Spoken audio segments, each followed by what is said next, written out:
Ayo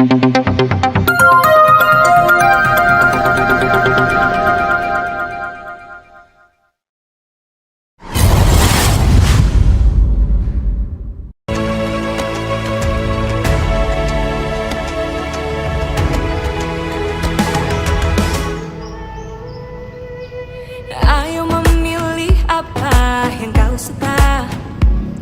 Merdeka belajar wujud yang nyata. Raih mimpimu juga cita-cita. Generasi emas Indonesia. Profil belajar Pancasila tanamkan di dalam dada. Profil belajar Pancasila, cerdas berkarakter itu kita.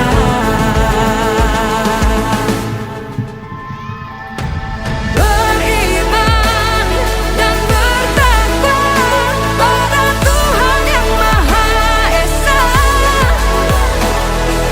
Berakhlak mulia, berkebinekaan global kita. Gotong royong, berjiwa mandiri, berpikir kreatif dan bernalar kritis. Perbedaan bukan suatu halangan untuk kita saling bergandeng tangan. Bhinneka Tunggal Ika, semboyan negeri kita yang harus kita jaga bersama. Profil belajar Pancasila tanamkan di dalam dada. Profil belajar Pancasila, cerdas berkarakter itu kita.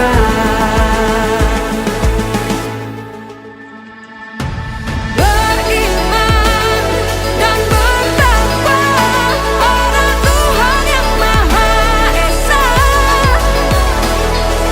Berakhlak mulia, berkebinekaan global kita. Gotong royong, berjiwa mandiri, berpikir kreatif dan bernalar kritis.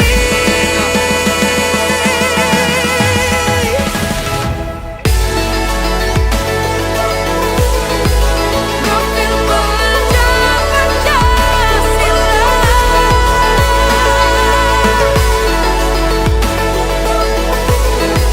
Profil belajar Pancasila.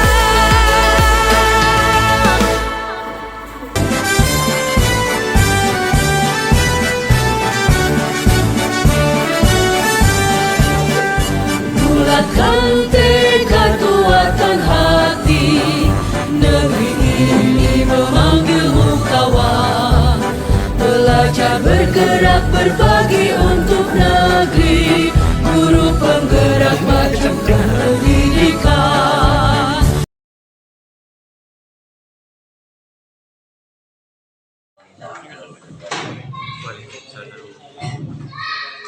Alhamdulillah, nahmaduhu wa nasta'inuhu wa nastaghfiruh wa na'udzu billahi min shururi sayyiati a'malina. May yahdihillahu fala mudilla lahu wa may yudlil fala hadiya lahu. La hawla wa la quwwata illa billah. Asyhadu an la ilaha illallah wa asyhadu anna Muhammadan abduhu wa rasuluh. Amma ba'du. Yang terhormat kepada sekolah Madrasah Aliyah Al-Madiyah, yang terhormat para peserta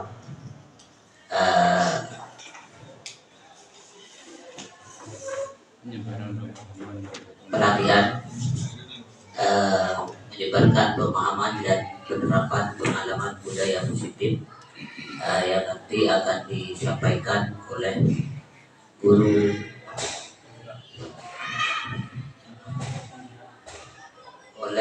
calon guru penggerak angkatan 11 Kabupaten Pamekasan, yaitu Bapak Ahmad Suryadi. Pertama-tama pertama marilah kita panjatkan rasa puji dan syukur kepada Allah Subhanahu wa taala. Hari ini, siang hari ini waktu kita pulang sekolah, Bapak Ibu masih menyempatkan diri untuk mengikuti acara ini. Selawat beserta salam senantiasa kita selalu limpahkan kehadiran Nabi Muhammad sallallahu alaihi wasallam. Untuk selanjutnya di acara hari ini ada beberapa agenda acara. Yang pertama yaitu acara pembukaan, yang kedua adalah sambutan dari kepala sekolah Madrasah Al-Madiyah, yang ketiga yaitu penyampaian materi yang akan disampaikan oleh Bapak Ahmad Suryadi, yang terakhir penutup ataupun doa. Untuk lebih efisiennya waktu, kita buka acara pada kesempatan hari ini dengan pembacaan basmalah bersama-sama. Bismillahirrahmanirrahim. Untuk selanjutnya waktu kami serahkan kepada Bapak Kepala Sekolah Madrasah Al-Madiyah untuk menyampaikan sepakul syirik ataupun sesuatu untuk acara pada hari ini. Kepada beliau dipersilakan. Bismillahirrahmanirrahim. Assalamualaikum warahmatullahi wabarakatuh.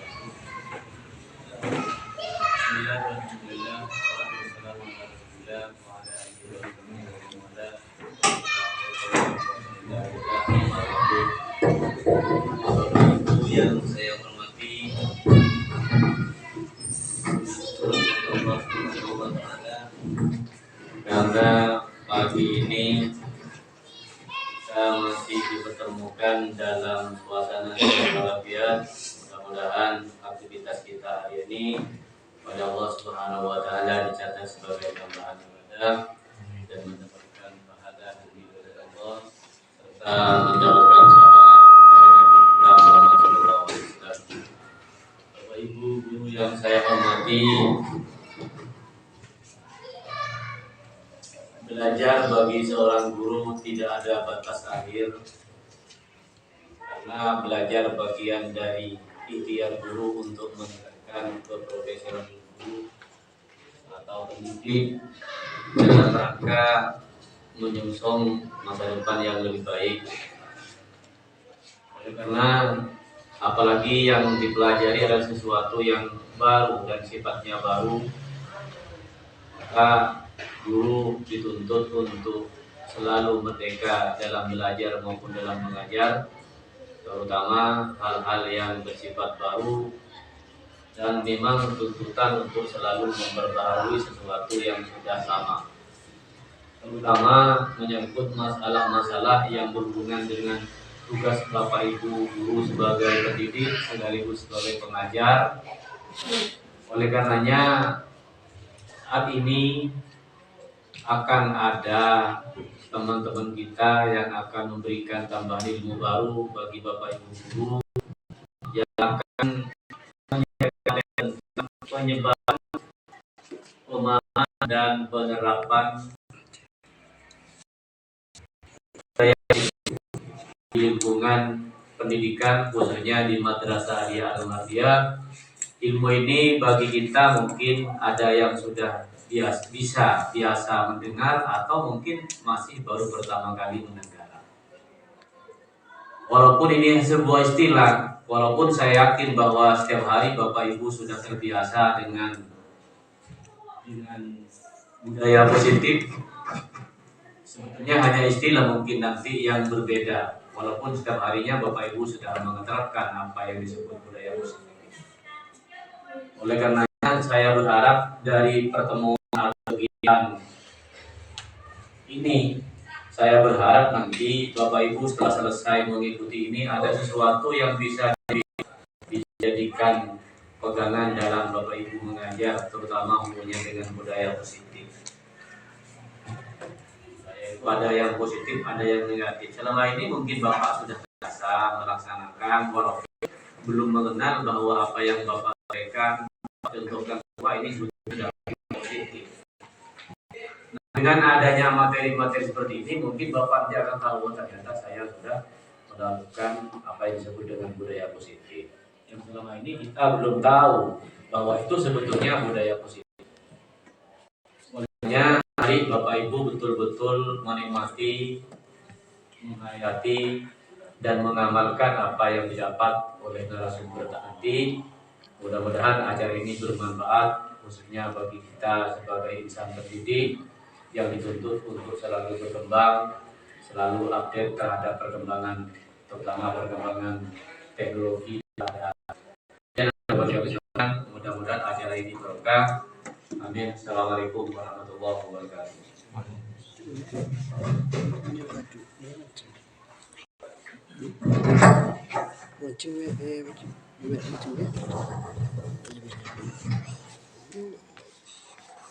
Terima kasih kami sampaikan kepada Bapak Kepala Sekolah Madrasah Alian Mardiah yang telah memberikan sambutannya pada acara hari ini. Ujung selanjutnya yaitu kita ke acara ini, yaitu menyebarkan pemahaman dan penerapan pengalaman budaya positif yang akan disampaikan oleh Bapak Ahmad Suryadi, calon guru penggerak Angkatan 11 Kabupaten Pamekasan. Kepada beliau, waktu dan tempat kami persilakan.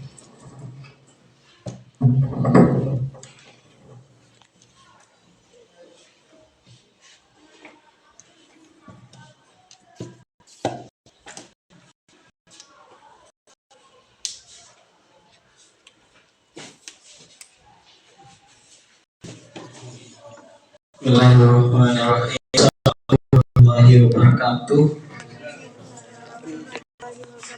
Bapak Ibu yang terhormat,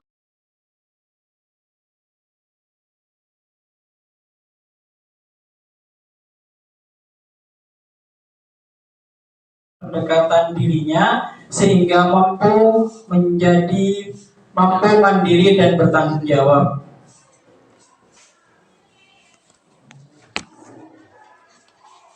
Konsep inti budaya positif terdiri dari beberapa bagian. Di sini Bapak Ibu yang akan dibahas ada 7. Yang pertama adalah perubahan paradigma belajar. Yang kedua disiplin positif. Kemudian yang ketiga kebutuhan dasar manusia. Yang keempat motivasi perilaku manusia. Kemudian yang kelima posisi kontrol guru, keyakinan kelas, dan segitiga restitusi. Saya nanti akan memperdalam pada materi segitiga restitusi, kemudian keyakinan kelas ditambah dengan 5 posisi kontrol guru. Next. Pembelajaran dengan paradigma baru. Pembelajaran dengan paradigma baru merupakan pembelajaran yang dirancang berdasarkan prinsip berdiferensiasi, sehingga para peserta didik belajar sesuai dengan kebutuhannya berdasarkan tahap perkembangan sesuai psikologi modern untuk mewujudkan profil pelajar Pancasila. Nah, yang akan kita capai adalah bagaimana seorang pendidik dapat mencapai profil pelajar Pancasila. Next. Profil pelajar Pancasila yang akan dicapai yang pertama adalah beriman, bertakwa kepada Tuhan Yang Maha Esa dan berakhlak mulia, berkebinekaan global, mandiri, gotong royong, bernalar kritis, kemudian kreatif. Ini adalah profil pelajar Pancasila yang kita pelajari di sekolah. Kemudian disiplin positif. Ini adalah materi kita yang pertama, Bapak Ibu, disiplin positif.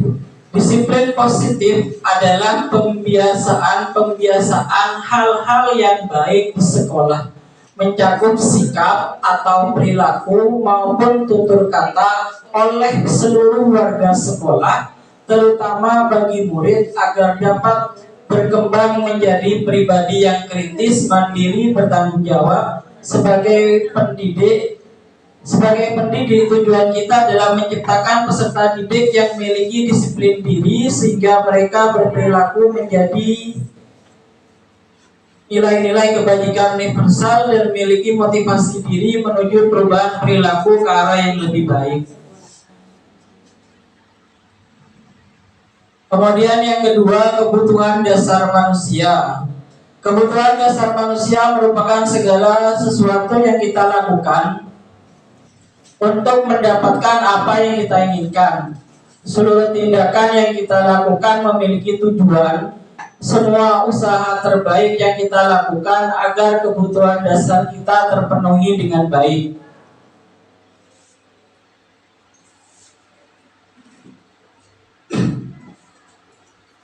Ini adalah kebutuhan dasar manusia, Bapak Ibu. Ada 5 kebutuhan dasar manusia. Yang pertama, bertahan hidup, misalkan makan, pakaian, tempat tinggal, keamanan, dan kesehatan. Kemudian kebutuhan manusia yang kedua yaitu kasih sayang dan rasa diterima, dipedulikan, berbagi, kerjasama, dan menjadi bagian dari kelompok. Kemudian yang ketiga adalah kebebasan. Jadi Bapak Ibu masih butuh kebebasan. Jadi yang ketiga kebebasan mandiri, memilih pilihan, mencoba hal baru, dan mampu mengendalikan dirinya. Kemudian yang keempat ada kesenangan, bermain, humor, antusias, dan tertawa. Kemudian yang kelima yang tidak kalah penting adalah penguasaan. Jadi setiap manusia itu punya kebutuhan dasar untuk menguasai. Jadi penguasaan, diakui, harga diri, dianggap itu penting Bapak Ibu. Jadi penguasaan ini masuk ke dalam ranah kebutuhan dasar manusia. Jadi penguasaan diakui, harga diri, kemudian dianggap, memimpin, berprestasi, dan didengar itu masuk dalam ranah pada penguasaan diri.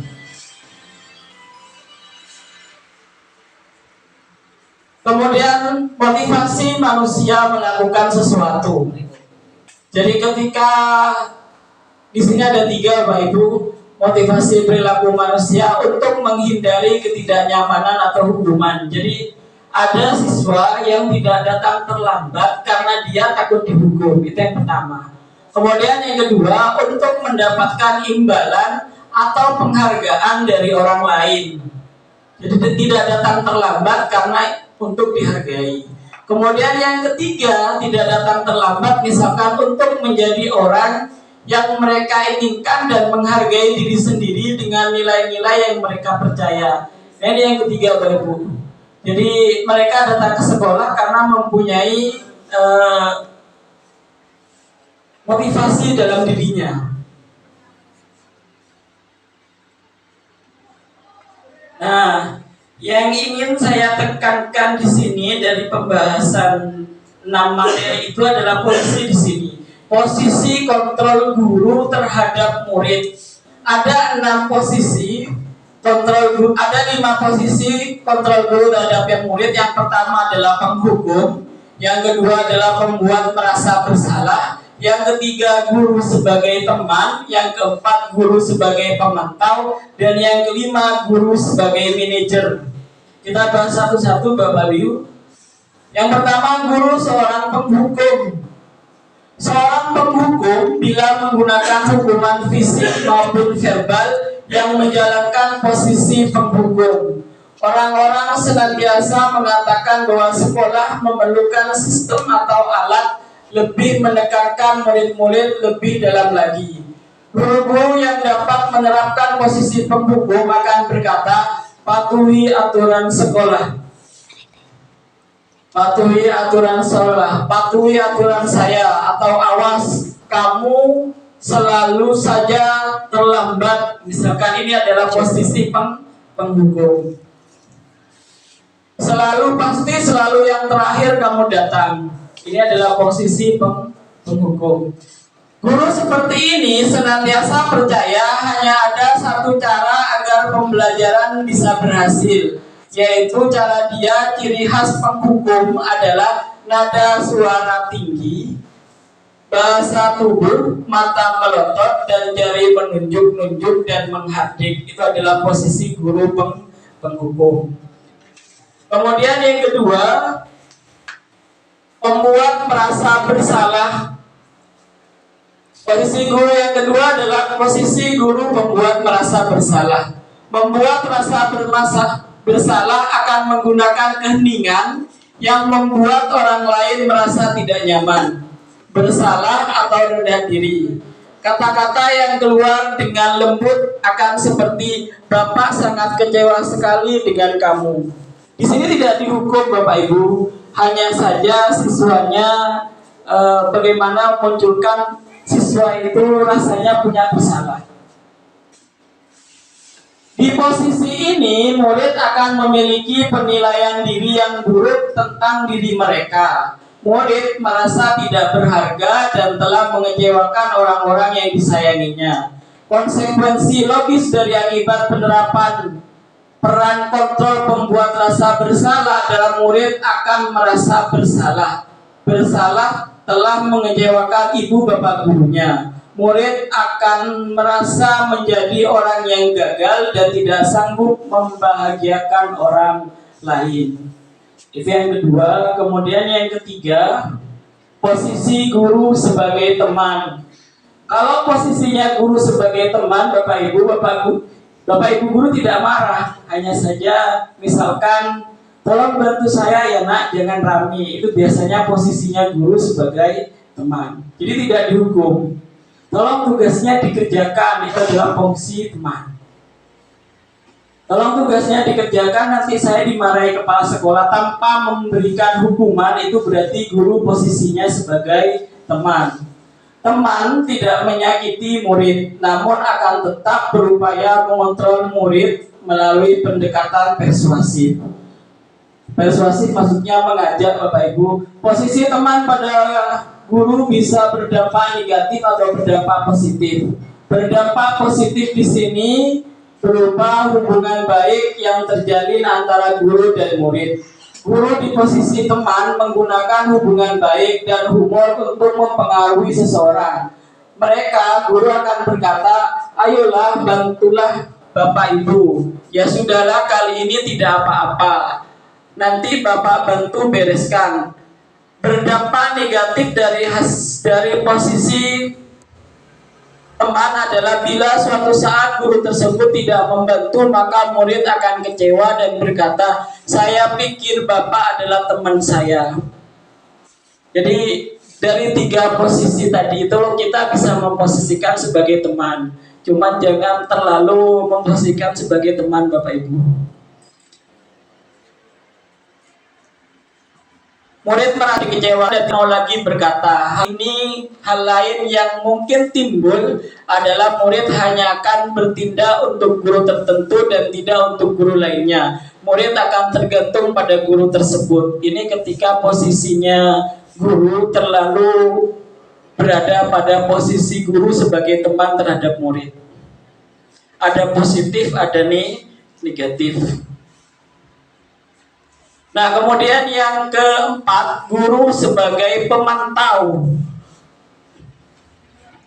Memantau berarti mengawasi. Pada saat kita mengawasi, kita bertanggung jawab atas perilaku orang-orang yang kita awasi. Seseorang yang menjalankan posisi pemantau, pertanyaan yang diajukan seorang pemantau adalah peraturannya apa? Jadi ketika ada siswa terlambat, gurunya akan bertanya, peraturannya apa? Peraturannya kalau telat ngaji di luar, misalkan setelah itu baru boleh masuk. Itu berarti guru bukan memberikan hukuman. Hukuman itu adalah konsekuensi. Guru hanya menanyakan konsekuensinya apa ketika telat. Jadi dia tidak ikut menghukum. Jadi siswa sudah tahu kalau hukumannya telat adalah mengaji dan masuk di jam kedua. Itu berarti guru pada posisi pemantau. Sanksi atau konsekuensinya apa? Seorang pemantau sangat mengandalkan perhitungan, catatan, dan data yang dapat digunakan sebagai bukti atas perilaku seseorang. Konsekuensi logis yang dari penerapan posisi kontrol pemantau adalah murid memahami konsekuensi yang harus dijalankan karena telah melanggar salah satu peraturan sekolah. Guru tidak menunjukkan suatu emosi yang berlebihan, menjadi marah atau membuat merasa berbuat bersalah. Murid tetap dibuat tidak nyaman. Pada posisi pemantau, murid akan mendapatkan konsekuensi terhadap perilaku yang dikerjakan. Jadi kalau telat, konsekuensinya misalkan mengaji dan masuk jam kedua, itu hanya konsekuensi. Kalau pemantau tidak memarahi, hanya saja dia akan menanyakan posisinya, hukumannya itu apa. Jadi siswa sudah tahu hukumannya. Kemudian yang terakhir itu adalah posisi manajer. Nah, yang diharapkan adalah Bapak Ibu semuanya berada pada posisi ini. Bukan hanya kepala sekolah yang berada di posisi manajer. Jadi Bapak Ibu berada di posisi manajer setiap harinya dalam menangani siswa. Pada posisi manajer yaitu posisi di mana seorang guru berbuat sesuatu bersama dengan murid, mempersilahkan murid mempertanggungjawabkan perilakunya, mendukung murid agar dapat menemukan solusi atas permasalahannya sendiri. Di sini penekanan bukan pada kemampuan membuat konsekuensi, namun dapat berkolaborasi dengan murid bagaimana memperbaiki kesalahan yang ada. Seorang manajer akan berkata, apa yang kita yakini, apakah kamu meyakininya? Jika kamu meyakininya, apakah kamu bersedia memperbaikinya? Jika kamu memperbaiki hal ini menunjukkan apa tentang dirimu? Tugas seorang manajer bukan untuk mengatur perilaku seorang, tapi membimbing murid untuk dapat mengatur dirinya. Seorang manajer bukannya memisahkan murid dengan kelompoknya, tapi mengembalikan murid tersebut ke kelompoknya dengan baik dan kuat. Artinya begini Bapak Ibu, Bapak Ibu itu diminta posisinya sebagai manajer. Jadi kan posisi kontrol guru tadi ada 5. Ada posisi penghukum, ada posisi pengawas, ada posisi teman, ada posisi manajer. Nah, harapannya dari materi ini Bapak Ibu itu berposisi sebagai manajer. Ketika ada siswa bermasalah, runtun pertanyaannya, misalkan kenapa terlambat, alasannya apa, sampai didapatkan solusinya.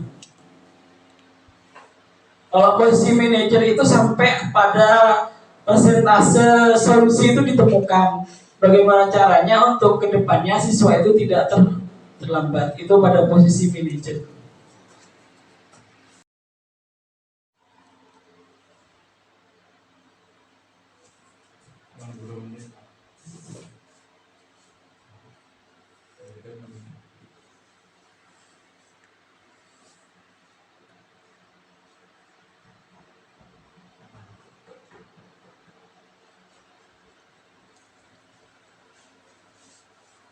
Kemudian materi yang keempat yaitu tentang keyakinan kelas. Keyakinan kelas adalah seperangkat nyata positif yang dibuat oleh siswa dan guru untuk menciptakan lingkungan belajar yang positif dan kondusif. Bapak Ibu, keyakinan kelas ini berbeda dengan peraturan sekolah. Jadi peraturan sekolah sendiri, keyakinan kelas juga sendiri. Jadi keyakinan kelas itu dibuat sesuai dengan kesepakatan siswa dengan guru, terutama wali kelas. Keyakinan kelas dapat membantu siswa untuk mengembangkan disiplin diri, rasa hormat, dan tanggung jawab. Keyakinan kelas juga dapat membantu guru dan siswa untuk bekerja sama membentuk kegiatan dan menumbuhkan komunikasi yang efektif. Tujuan keyakinan kelas bukan tanggung jawab komunikasi efektif antar siswa dan guru, menumbuhkan budaya positif pada siswa dengan pembentukan keyakinan kelas, menciptakan pembelajaran yang aman dan tentram bagi warga kelas. Kemudian cara ciri pembentukan keyakinan kelas. Keyakinan kelas bersifat lebih abstrak daripada peraturan yang lebih rinci dan konkret. Keyakinan kelas berupa pernyataan-pernyataan universal. Keyakinan kelas senantiasa dibuat dalam bentuk kalimat positif, jadi menghindari kata tidak boleh atau jangan. Keyakinan kelas hendaknya tidak terlalu banyak sehingga mudah diingat dan dipahami oleh semua warga kelas. Keyakinan kelas sebaiknya sesuatu yang dapat diterapkan di lingkungan tersebut. Semua warga kelas hendaknya ikut berkontribusi dalam pembuatan keyakinan kelas lewat kegiatan curah pendapat. Kemudian yang terakhir, keyakinan kelas itu harus ditinjau kembali dalam waktu tertentu apakah layak untuk diteruskan atau harus diganti. Prosedur pembentukan keyakinan kelas. Yang pertama, mempersilakan murid di kelas untuk berpendapat tentang aturan yang perlu disepakati. Yang kedua, mencatat masukan para murid papan tulis atau kertas besar, kertas poster, di mana semua anggota kelas bisa melihat hasil pendapat. Yang ketiga, sudah keyakinan kelas sesuai prosedur pembentukan keyakinan kelas. Gantilah kalimat-kalimat dalam bentuk negatif menjadi positif. Contoh, jangan berlari di kelas, diganti menjadi kalimat positif, jalan di kelas, berjalanlah di kelas. Kembali daftar jurnal pendapat yang sudah dicatat. Anda mungkin akan mendapati bahwa pernyataan yang tertulis di sana masih banyak yang berupa peraturan-peraturan. Selanjutnya, ajak murid untuk menemukan nilai kebajikan atau keyakinan yang dituju dari peraturan tersebut. Contoh, berjalan di kelas, dengarkan guru, datang tepat waktu, berada di bawah satu payung. Yaitu keyakinan untuk saling menghormati atau nilai kebajikan hormat. Keyakinan inilah yang dimaksudkan dalam daftar untuk disepakati. Kegiatan ini juga merupakan pendalaman pemahaman bentuk peraturan keyakinan kelas. Tinjaulah ulang keyakinan kelas secara bersama-sama. Seharusnya setelah beberapa peraturan telah disatukan menjadi beberapa keyakinan, maka jumlah butir pernyataan keyakinan akan berkurang. Sebaliknya, keyakinan kelas tidak terlalu banyak, bisa berkisar antara 3 sampai 7 keyakinan. Bila mana terlalu banyak, maka warga kelas akan sulit mengingat dan akibatnya sulit untuk dijalankan. Selesai membuat keyakinan kelas, maka semua warga silakan meninjau ulang dan menyetujui dengan menandatangani keyakinan kelas tersebut, termasuk guru dan semua murid. Keyakinan kelas dilanjutkan bisa diletakkan di dinding kelas di tempat yang mudah dilihat kita sebagai warga kelas. Nah, Bapak Ibu, kalau di SMA kayaknya saya lihat itu di sekolah sebelah itu sudah ada keyakinan kelasnya yang dibuat dengan wali kelas atau dengan guru pengajar sesuai dengan kontrak mengajarnya. Kalau di sini kan kayaknya kita belum pernah membuat keyakinan kelas. Jadi keyakinan kelas itu berbeda dengan peraturan kelas. Keyakinan kelas itu kalau peraturan sekolah kan yang buat bukan siswa. Kalau keyakinan kelas itu yang buat adalah siswa. Jadi siswa menyampaikan pendapatnya, kemudian kita tulis, tidak usah terlalu banyak. Misalkan harus mengumpulkan PR tepat waktu, harus datang disiplin waktu, datang tepat waktu. Itu yang buat siswa, bukan guru. Guru hanya fasilitator di sana. Kemudian kita tentukan kelas itu kelasnya apa saja. Kemudian ditandatangani oleh semua siswa yang ikut. Nah, ketika ada siswa yang melanggar aturan sekolah, maka dikaitkan dengan keyakinan kelas yang ada, benar atau salah. Misalkan di kelas A, kelas 1, keyakinan kelasnya datang tepat waktu. Mereka sudah membuat keyakinan kelas yang pertama, poinnya itu adalah datang tepat waktu. Maka ketika ada kelas 10A itu datang terlambat, maka nanti kita kaitkan dengan keyakinan kelas yang sudah ada di kelas tersebut. Misalkan apakah datang terlambat itu tidak sesuai dengan keyakinan kelas yang ada di situ atau tidak? Nah, siswa menjawab, kalau tidak sesuai, yang sesuai apa? Terus solusinya bagaimana? Jadi bedanya antara keyakinan kelas dengan peraturan kelas. Cuman kalau keyakinan kelas jangan terlalu banyak, maksimal 7, itu sudah banyak. Keyakinan kelas itu yang mudah diingat oleh siswa dan yang buat siswa, bukan peraturan sekolah.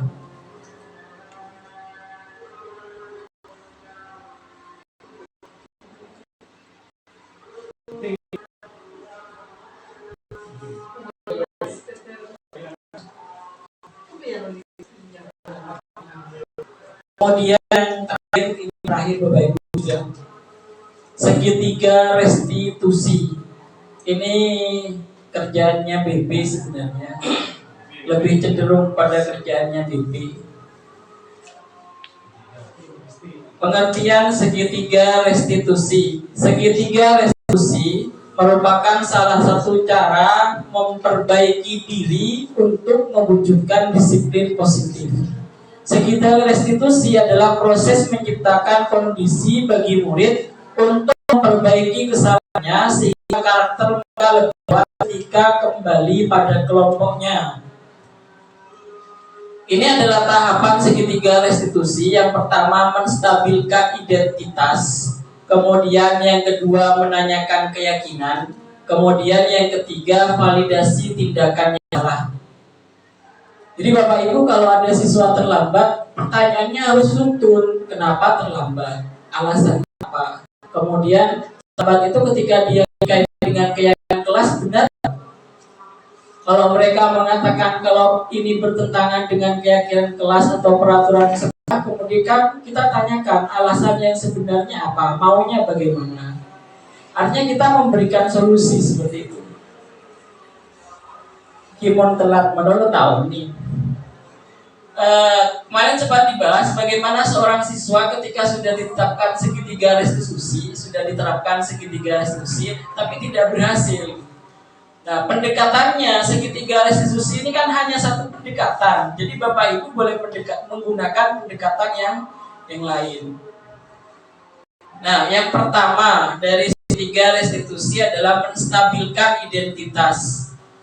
Jika anak berbuat salah, maka ada kebutuhan dasar mereka yang tidak terpenuhi. Bagian dasar segitiga restitusi memiliki tujuan untuk merubah orang yang gagal karena telah berbuat kesalahan menjadi orang yang sukses. Itu yang pertama.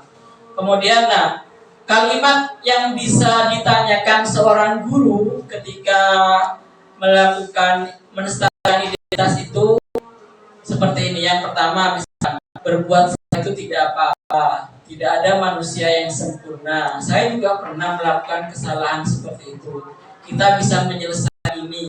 Bapak Ibu tidak tertarik mencari siapa yang salah, tapi Bapak Ibu ingin mencari solusi dari permasalahan ini. Kamu berhak merasa tahu. Apakah kamu sedang menjadi teman yang baik buat dirimu sendiri? Artinya yang pertama itu menstabilkan identitas. Jadi menanyakan dengan cara baik-baik, kalimatnya yang baik. Dan kita akan berbuat salah itu tidak apa-apa dan seterusnya, itu masuk pada ranah menstabilkan identitas. Kemudian yang kedua, validasi tindakan yang salah. Jadi tindakannya itu ditanyakan benar atau salah.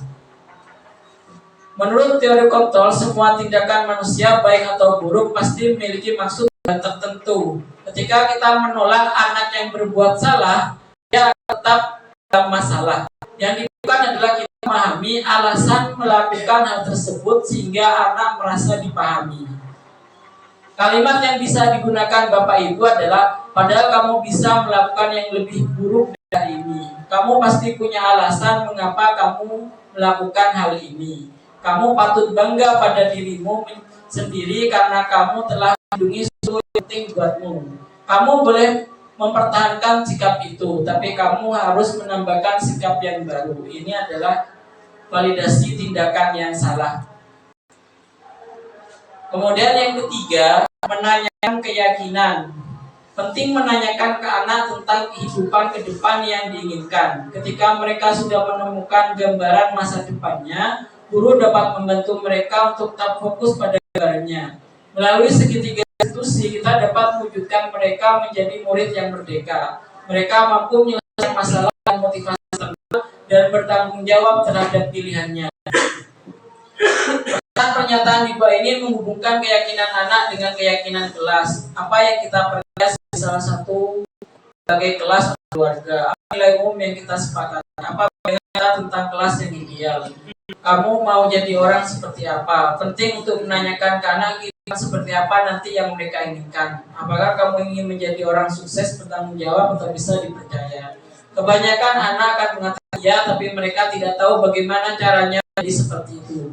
Guru dapat membantu dengan bertanya seperti apa yang jika mereka menjadi orang seperti itu, ketika gambaran yang jelas tentang orang seperti yang mereka inginkan. Guru dapat membantu anak tetap fokus pada tersebut.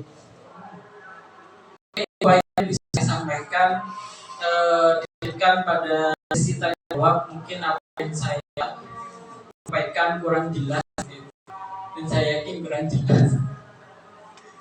Jadi kembali ke materi tadi, ada 6 poin yang disampaikan: disiplin positif, kebutuhan dasar manusia, motivasi perilaku, risiko guru, keyakinan kelas, dan segitiga restitusi. Mungkin ada yang mau ditanyakan, Bapak Ibu?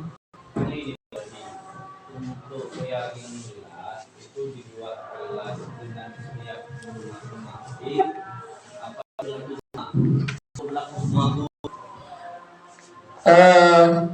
Keyakinan kelas itu Pak dipandu oleh satu guru. Jadi kalau sudah ada ya tidak perlu buat lagi. Tapi biasanya keyakinan kelas itu dipandu oleh wali kelas dalam pembuatannya. Kemudian ya guru lain tinggal mengikuti keyakinan kelas yang sudah ada, Pak. Kecuali memang berbentuk dengan tugas, kan kita mengikuti di PMS. Di PMS itu kan ada situs. Kalau pengen dapat sertifikat itu ikut pelatihan seperti itu. Di pelatihan itu kan menekankan untuk membuat aksi nyata, misalkan membuat keyakinan kelas. Maka mau tidak mau guru tersebut juga terjun ke dalam kelas untuk membuat keyakinan kelas yang berbeda, yang sudah ada dan berbeda dengan yang sudah ada. Tapi tetap keyakinan kelasnya itu harus melibatkan murid. Jadi guru hanya penengah di situ. Misalkan datang tepat waktu, itu yang semua buat semua. Kita menengahi peraturan kelas ini dipilih setelah semua siswa menyampaikan idenya, kan semua menyampaikan ide. Nanti akan dipilih beberapa yang sama cukup satu hingga persingkat dalam pembuatan keyakinan kelas tersebut.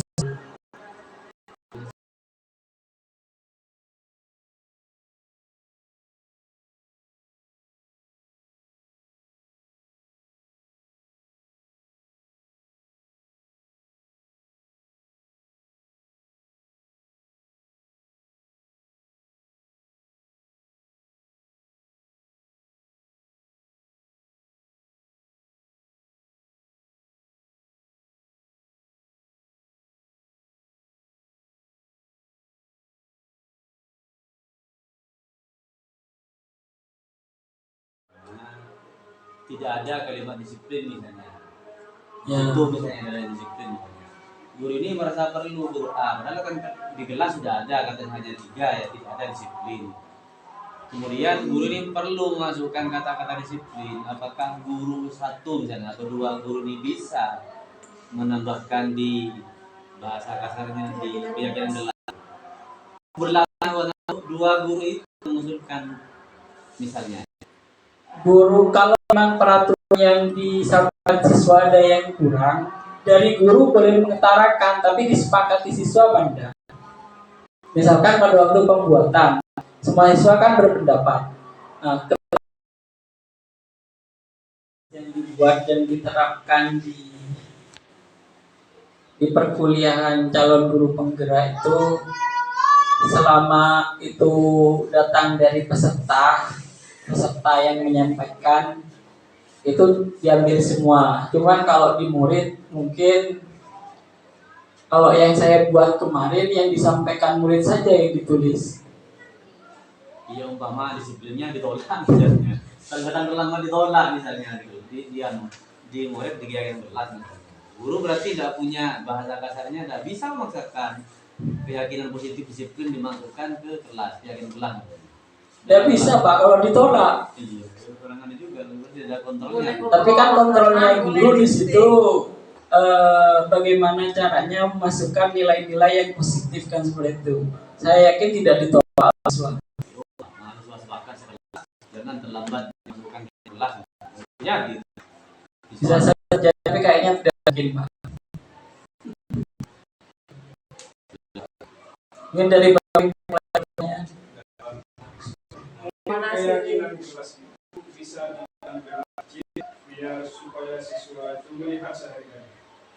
apa bisa ditaruh di dalam kelas? Ya, kalau di sekolah lain itu ditaruh di kertas karton panas ini. Yang menggunakan atau ada yang menggunakan banner. Jadi ketika ada siswa yang melanggar aturan sekolah, setidaknya dikaitkan dengan keyakinan kelas yang sudah dibuat. Penerapannya itu terhadap siswa bermasalah dilakukan segitiga lagi. Ditanya yang tadi itu yang validasi tindakan dan seterusnya. Jadi kalau ada masalah menurut segitiga yang pertama itu menstabilkan identitas, kemudian menanyakan keyakinannya, kemudian yang keempat memvalidasi tindakan yang salah di mana sampai menemukan solusinya. Ini hanya satu pendekatan, tiga pendekatan. Kemarin waktu dia ada pertanyaan, bagaimana ketika sudah ditemukan tiga restitusi tidak berhasil itu. Yang tiga restitusi ini hanya satu pendekatan. Bapak Ibu boleh menggunakan pendekatan yang lain. Jadi kalau memang bisa diterapkan segitiga restitusi, ketika ada anak bermasalah, ya jangan tetap cari cara yang lain, jangan menerapkan segitiga restitusi. Ada lagi Pak Ibu?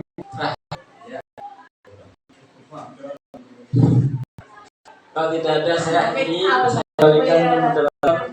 Terima kasih atas waktunya Pak Ibu sudah mengganggu waktu istirahat. Saya mengucapkan terima kasih dan minta maaf sebesar-besarnya. Akhiri. Wassalamualaikum warahmatullahi wabarakatuh. Waalaikumsalam. Bulan. Baik Bapak Ibu yang kami hormati, itulah tadi penyampaian materi yang disampaikan oleh guru penggerak Kabupaten Pamekasan. Itu mudah-mudahan Bapak Ibu bisa memahami dan mengerti dengan apa yang telah disampaikan oleh Bapak Ibu tadi, sehingga bisa mengaplikasikan dan menerapkan di sekolah atau di kelas kita masing-masing. Mudah-mudahan acara ini bermanfaat, dan acara ini kami akhiri dengan pembacaan hamdalah bersama-sama.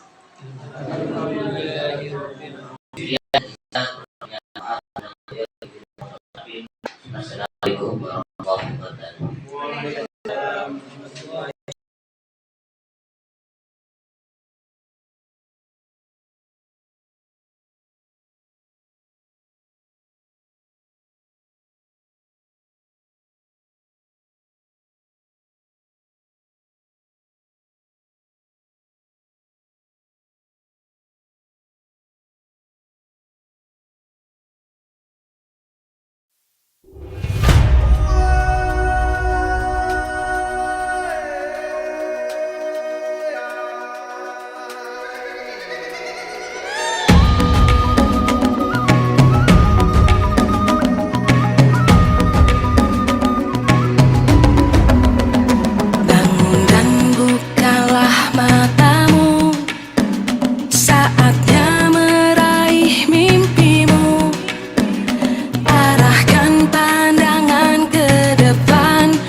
sebagai guru bahasa Inggris di SMA 1 Warupa Makassar, saya sangat senang sekali dengan program guru penggerak ini.